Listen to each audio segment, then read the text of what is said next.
Kasano ka diti wagas iti panagaramid iti gangsa ken kasano ang maragpat ti nagpaigduma nga awang daytoy.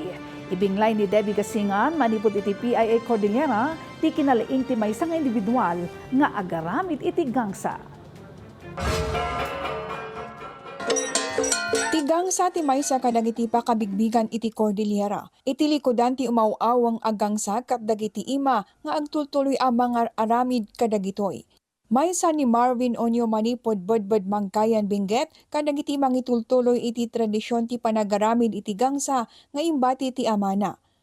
Adu ti proseso iti panagaramid iti gangsa, manipod iti panagaramid iti kortena, panagpanday, agingga iti panagtimpla iti unina. Tunggal makaipalpasda iti maysa asa ti gangsa, nakaugalyan dati agparti iti manok kas panagyaman. Mangnamnaman ni Onyo nga agtuloy ti tradisyon iti panagaramid iti gangsa tapno adda ti mausar ti sumarsaruno a henerasyon.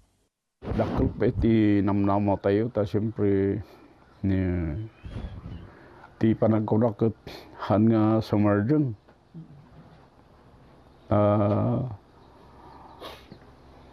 Mayan anak ti tao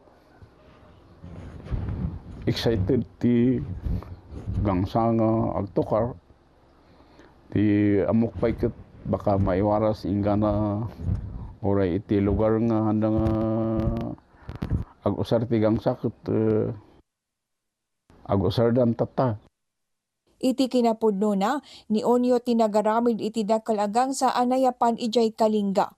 Isu na matlaang tinagaramid iti kadakkelan a gangsa a naka-display iti sango ti Municipal Hall ti Mangkayan.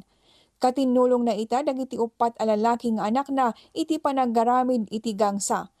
Maysa kadakwada ni Froy Leonio ang nagsursuro matlaang manipod iti amana. Tinamnama ka kasi sumarunong generation kat agisuruak na iti ko. Dida kahit na nga agadal ti gangsa ta mayat gayam ti agaramid ti gangsa. Tatagamin kat adungay ti ko. Adu ti cultural group nga umay nga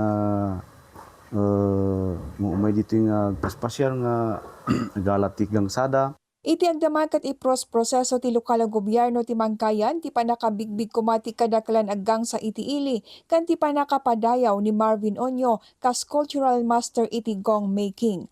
Manipod iti Philippine Information Agency Cordillera, Debbie Gasingan para iti Pambansang TV, iti Baro a Pilipinas.